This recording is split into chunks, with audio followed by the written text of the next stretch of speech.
Високодостойний владико, Ваша Екселенція ректори, дорогі колеги, студенти, викладачі, жертводавці, всі люди доброї волі, які тут зібралися. Я маю сьогодні особливу честь і приємність представити нашого гостя, професора Єльського університету Тімоті Снайдера. Але перш ніж почну це робити, то мушу виконати прохання владики, нашого президента року, отця Бориса Гудзяка, який подзвонив сьогодні зранку і попросив спеціально оголосити два моменти. Перший момент – це висловити від імені всієї нашої спільноти слова глибокої щирої подяки пану професору Тімоті Снайдеру за те, що він робить взагалі, особливо те, що він робив в останні місяці, коли так багато і плідно писав про Україну і доводив іншу точку зору, ніж, скажімо, російські мас-медіа, а особливо, як нас кажуть, особливий спосіб подякувати, що як часто в його публікаціях звучали наша спільнота, Український католицький університет, окремі люди. І знаєте, в тяжкі часи слова підтримки від людини є особливо важні. І як ми говорять всі приказки, які я знаю в українській чи іншій мові, людина, яка пише тяжкі часи, захист тебе є твоїм найкращим другом. Отже, від імені отця ректора, нашого президента, владики Бориса Гудзяка і від імені нашої спільноти хочу щиро подякувати професору Тімоті Снайдеру за те, що він робив останні місяці.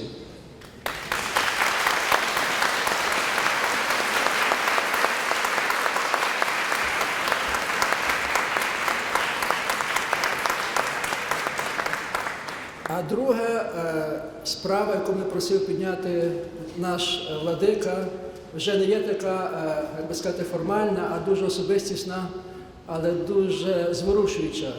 Отже, він просив передати професору Тімоті Снайдеру, що вчора під час вечері був наш патріарх, і професор Тімоті Снайдер подарував йому свою книжку. І отже, основний меседж, який просив передати владика, що блаженніші досі тішаться цією книжкою, як мала дитина. А тепер я перейду до презентації і хочу сказати, що я надзвичайно люблю цей університет. Мені, звичайно, тут добре і комфортно. Я відчуваю себе тут дуже захищеним, як сподіваюся, всі ми тут. Але найбільше люблю його за повагу до людської гідності. Мені дуже приємно дивитися, як він росте, як в нього відкриваються нові програми. І я не можу говорити за всі факультети. Я знаю тільки свій факультет. Я можу сказати, що наш декан Ігор Скочеляс – це, напевно, зараз найкращий декан в Україні, який тільки існує. З чим себе можемо поздоровити. Зокрема, він дуже амбітний, відкриває нові програми. І зараз, ви знаєте, цього року відкривається програма публічної історії. Я дуже тішуся цьому. Ми вчора мали великі дискусії про Першу війну, де були вчителі, вони казали, яка велика потреба мати публічних істориків, щоб хтось доносив ці погляди до ширшого загалу, що мав дискутувати в більш якийсь менш інтелігентний спосіб. Я думаю, що відкриття цієї галузі публічної історії є дуже важлива і дуже нагальна справа, і це робить честь нашому декану, що він за це взявся. Але в кожній спеціальності є подвійне дно, ми це знаємо. І ви, може, знаєте таке відоме приказку про публічних інтелектуалів, що чим більше він публічний, тим менше він інтелектуал. То саме стосується істориків. Дуже часто, чим більше вони публічні, тим менше вони інтелектуали. Тому мою нагоду впровадити професора Снайдера я хочу скористатися в інший спосіб. Не просто як інформаційний привід, як сказали би наші журналісти, а як привід до рефлексії. Чим би мала бути ця спеціальність і яким би мав виглядати публічний історик. Я дуже жалію, що в українській мові немає артиклів. Бо якщо б були артиклі, мені було б зараз набагато легше говорити. Ну, може, тільки скажу. Тим, хто не дуже добре знає англійську мову, не знає в англійській мові два артиклі – A і the. A – то один з багатьох, а the – це головний. Той, що в себе всі ці риси найкраще, скажімо, якось відображує. Отже, є A public historian і the public historian. Якщо ми говоримо тепер про Тімоті Снайдера, то це є the public historian. Я не знаю зараз іншого історика, який має такий статус публічності, як Тімоті Снайдер. І тому, скажімо, це для нас є жива рефлексія, живий привід того, що який ми хочемо мати ідеал свого історика. Я просто можу коротко переповім його біографію, щоб ми розуміти, як ми собі мали молоді люди цю біографію повторювати, щоб добутися такого самого статусу. Ну, перш за все, треба захистити дисертацію. Це є мінімум. Найкраще захистити дисертацію в доброму університеті. Професор Тімоті Снайдер захистив в Оксфорді. Ну, я думаю, що католицький університет не такий вже гірший, це теж добре місце для захисту. Але навіть якщо не вдасться захиститися в Оксфорді чи в УКУ, то дуже важливе є правило, що після захисту старайтеся попасти на так звані постдоки, яким дають рік, чи два, чи три спокійного життя в добрих університетах, де можете написати, добре переписати свою біографію, свою монографію, книжку. Професор Снайдер мав декілька таких постдоків в Парижі, Відні, в Варшаві, в Гарварді. І я думаю, що найбільшу кривду, яку можна зробити молодій людині, це зразу після захисту дисертації дати їй адміністративну роботу.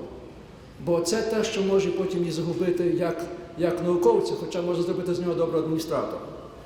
Обов'язково, якщо хочеш стати публічним інтелектуалом чи публічним істориком, обов'язково не просто захистити дисертацію, обов'язково написати хоча б одну дуже, а то дуже добру книжку. І найкращим критерієм доброти цієї книжки є факт, якщо вашу книжку прикладають на декілька мов. Отже, ви знаєте, професор Снайдер автором 5 книжок. Остання книжка «Bloodlands» перекладена на 20 мов. Тобто я не знаю, хто з інших істориків має такий результат. Ну і, може, останнє – це знання мов. Ми мали таку ідею, коли створили цей факультет, що це буде історично-філологічний факультет, як називали форму «ad fontes». Бо ми вважаємо, це зрештою загальне знання, історик без мов не може існувати. На жаль, нам не дуже це вдалося, але ми далі будемо це старатися. Але в випадку професора Снайдера мені тяжко назвати, скількома мовами він говорить, я просто був свідком, скількома він володіє. Ну, очевидно, англійську, німецьку це майже не рахується, французька, польська, російська, дуже важлива українська, він нею володіє майже вільно, а також така мова, як їдиш, що теж є дуже важливо для знання Східної Європи, що часом нас виникають питання, для чого ми робимо єврейські студії. Насправді, єврейські студії, знання їдишу – це інструмент для історика, особливо, якщо він займається Східною Європою. І в кінці, найголовніше знати добре свою мову. Причому знати мову цю блискуче, не тільки граматику, відмінки і закінчення, а вміти нею володіти. І ви зараз це почуєте, тому що прислухайтеся, я вас прошу вас, прислухайтеся до мови професора Тімоті Снайдера, як він говорить, яка це пружна мова, яка це метафорична мова, а одночасно, яка це мова лаконічна, яка вона є коротка. Дуже багато з того, що він говорить, можна готово писати, записати, давати афоризми. І це може найкраще, найбільше досягнення історика, який хоче стати публічним. Зараз ви в цьому переконаєтеся за декілька хвилин. А я попросив професора Снайдера, в зв'язку з тим, що в нас відкривається там спеціальність публічна історія, прорефлектувати його, про роль історика взагалі і роль історика в контексті тих подій, які ми переживаємо останні місяці. Отже, не трачучи більше часу, я запрошую до слова професора Тімоті Снайдера. Vladiko, Excellencies, colleagues, friends, students, Slavko, from whom I've learned so much.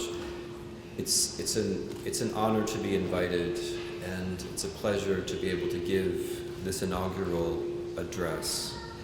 I appreciate the kind word about defending the Ukrainian Catholic University, but it was a very easy and natural thing for me to do, because you defend structures that make my sort of work possible. You are a structure that makes intellectual and political life possible. So defending you is very easy. What I've been asked to do is to speak about the role of the historian in public life. And I think the only way to do that is to begin with what a historian is.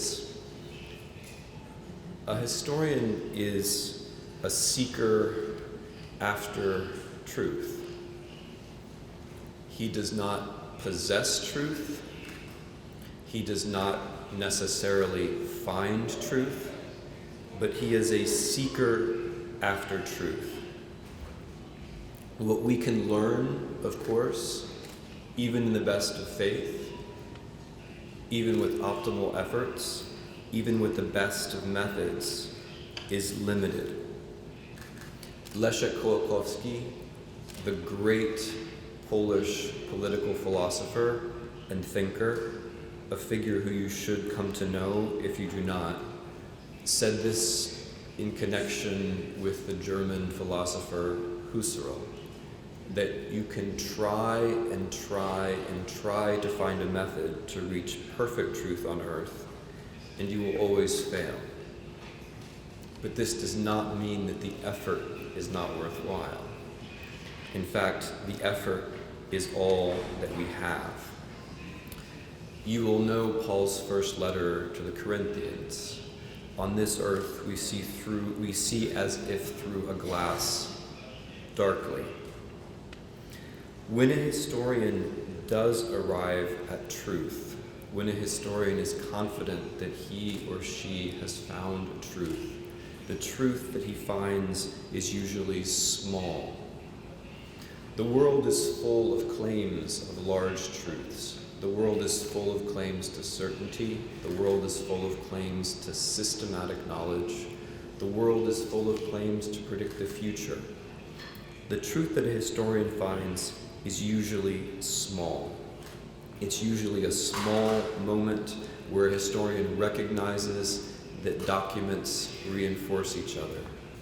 It's a small moment, a small private moment when a historian has a plausible intuition after much reading of documents and much attempt to understand people. The truth that a historian comes to, when a historian comes to truth at all, is always humble. It's always without complete certainty. It's always subject to revision when new documents appear, when more thinking is done. So, what does a historian have then? What a historian can have is time and patience. The difference between the present and the past is that the present is literally impossible to understand. There's too much of it. It's happening to us personally. We can never read the sources. When we evaluate the past, we have time to think. We have time to evaluate the sources. We have time to contemplate. But of course, the sources are always finite. They're always limited, as is our ability to analyze them and our ability to write. But insofar as a historian does find some kind of truth, it is because he has time and because he has patience and because he's able to contemplate. A historian is a seeker of truth. A historian is also a maker of connections. A truth is never a truth by itself. A truth is only a truth in relation to other truths. The small things that we learn, the humble things that we learn, sometimes accumulate into generalizations. Sometimes they accumulate into general statements about which we might feel confident. More often, they assemble themselves into stories. A historian, insofar as he knows things, doesn't know just facts. What he sees are the way the facts relate one to another over time. He sees the way that time moves. Time doesn't pass us. We move with time, with each other, along with one another. When a historian writes a book, he's not just describing facts. I'm aware that many of the history books you read are just descriptions of facts. But a good history book doesn't simply assemble facts. A good history book recreates. It gives a plausible account of the way things and people related to each other as time moves forward. No history can give a whole account of the past. But a history, if it is good, does give you something like a whole. It does give you a sense of a complete event. It does give you a sense of how things happened from many perspectives. It gives you a sense of a story that might have made sense. Now, this whole, the way that facts are brought together, is human. It is a human whole. It's not simply a matter of assembling knowledge. It's a matter of assembling experience. It's a matter of assembling the way people in the past came to knowledge and accumulated knowledge. In other words, history has to be about sympathy. History has to include the ability to see human beings as human beings, to see human beings as different human beings from oneself, and to see their world from their point of view. I'm sure you'll know another famous passage from Paul's first letter to the Corinthians. Though I speak with the tongues of men and angels and have not charity, I am as if a sounding brass or a tinkling cymbal.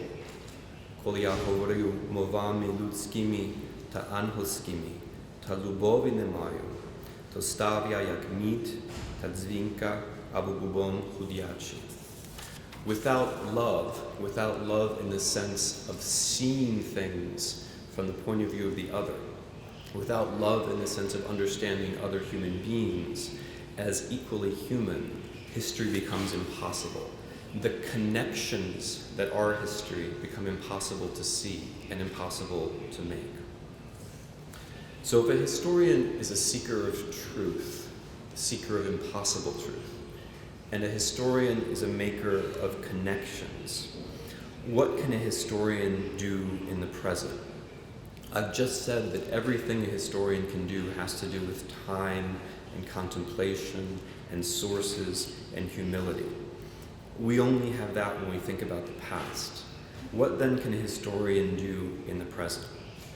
Well, when a historian is confronted by a special situation in the present, by a crisis in the present, by something that demands his attention or her attention, he does have certain habits. He has the habit of the search for truth. He has the habit, hopefully, of empathy. And occasionally a historian even has some factual knowledge, which can turn out to be useful. My colleagues are laughing. The rest of you don't yet know why you should be laughing. So what can a historian do with these very humble tools, with this search, with this empathy, with this knowledge?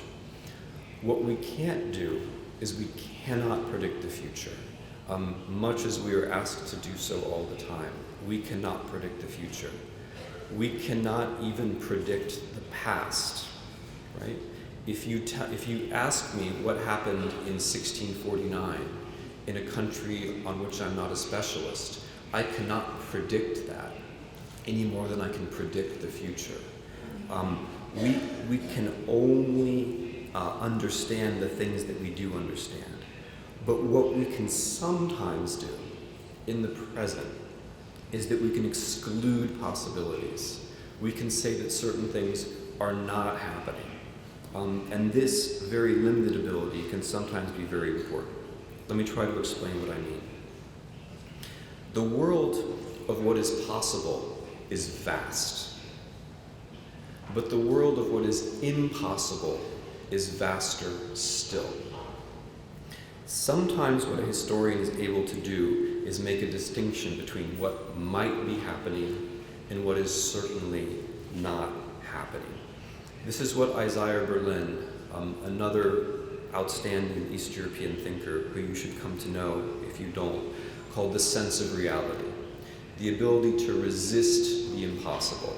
The ability to have some sense that whatever is happening, it's not what someone else is saying is happening. And of course, this, insofar as I or other historians had useful things to say about the Maidan, this was what helped. I couldn't know for certain, any more than anyone else could, what was happening on the Maidan. But I did know that certain things were not happening. I did know that certain descriptions being provided from afar were not accurate. Of course, I had sources, I had human contact, I had a certain amount of empathy, but I also had the historian's ability to know what was not true, what was not possible, and therefore what was a lie. One can be uncertain about exactly what is happening, and yet be certain that some things are not true. And this sort of confidence or this sort of ability is important. Now, this brings me to the question of propaganda, and living in a world of propaganda, and how history can help with propaganda. In the last few months in this country, you have been living, I think, at a juncture of two worlds, two worlds of knowledge, or two worlds of understanding whether knowledge really exists or not. Because you see, the dark thing about propaganda, or the dark thing about propagandists, is not so much that they lie. It is that they believe that there is no truth. They believe that people who seek truth are either hypocrites or liars. They believe that everything that I've said thus far is not true. They believe that there's no truth to be sought after. They believe that all that exists are emotions and memories, and that these emotions and memories are resources to be exploited. That is a worldview. That is a worldview of the propagandist. You know the examples better than I do. The idea that everyone is a fascist, or the idea that Europe is decadent. These are powerful ideas. They play on memories, and they play on emotions. And of course, the great temptation for a historian, or the great temptation for anyone who knows something about the past, is to do this sort of thing, is to exploit knowledge, to exploit empathy, and to make propaganda too, or to make propaganda back, or to fight propaganda with propaganda. But in the end, although there will always be propaganda, and there will always be exploitations of memory, history can only defend itself by remaining history. Historians can only defend themselves and others by remaining themselves. A historian can say what is propaganda and what is not, so long as he remains a historian. The moment the historian moves into that other world, where there is no truth and therefore no search for truth, into that other world where human emotion is nothing more than a resource, he can no longer defend himself or others, at least in the most important ways. Historians also sometimes can see patterns. Sometimes historians can see through the references of propaganda, the mechanisms of memory, and have some sense of what might actually be going on. When historians speak about history and its resemblance to the present, they don't usually talk about analogies, because an analogy is something literary. Historians don't talk about repetitions, because of course history never repeats. They do, however, sometimes see patterns. So when I think about what is happening in Ukraine today, I do think about Munich in 1938. Perhaps not the same way that everyone else does. I think about Munich because I think of Hitler's invention of the term Sudetenland, so much like the invention of the term Novorossiya. I think of the fact that Czechoslovakia was forced into a federation before it was destroyed, which is something that people who are not historians might not remember. I think about the fact that Hitler's goal was to destroy a state, and that precisely the destruction of the state was the beginning of the tragedy of the Second World War, the beginning of the tragedy of the inhabitants of Eastern Europe. But I'll say something more about this. It's not only that I think I can see a pattern, it's that I think I can see a pattern in the mind of someone else. Because of course, historical empathy is not limited to people we like. If historical empathy were limited to the people we like, we would never understand anything. Historical empathy is general, it's human. So when I say I think I see this pattern, I not only see it in the world, I believe I see it in the mind of Vladimir Putin. I believe that he reads the 1930s in this particular way, and that he sees what Hitler did to Czechoslovakia, or for that matter, what the Soviet Union did to Poland the next year, as a positive example. If you know history, if you know the facts, if you can see the patterns, and if you are willing to understand that historical empathy is general and not limited to people you like, then you do have some chance, I think, to understand statesmen and statesmanship in the present. Now, if you are able to see history from other perspectives, which I admit, understanding the world from Putin's perspective or Hitler's perspective, those are demanding tests. But if history requires seeing from another's perspective, that raises the question about identity, which is the last thing that I want to talk to you about. I do think a historian can be a civil actor. Of course, we all live in society. We all have contact with our peers, with our fellow citizens, with our friends. We can tell the difference between propaganda and history. We can tell the difference between memory politics and history. We can make some informed guesses about patterns. But what about identity? What about building identity? Is that what historians should be doing? Let me ask the question again in terms of Russia. The way that Russian history is being reformulated now is in a very closed way. Russian history is being reformulated in terms of what other people are not, or indeed in terms of the non-existence of other people. Russian history is also being reformulated right now before our eyes as an ethnic history, as a history of people who speak a language. Now, that way of thinking about history is always vulnerable to power.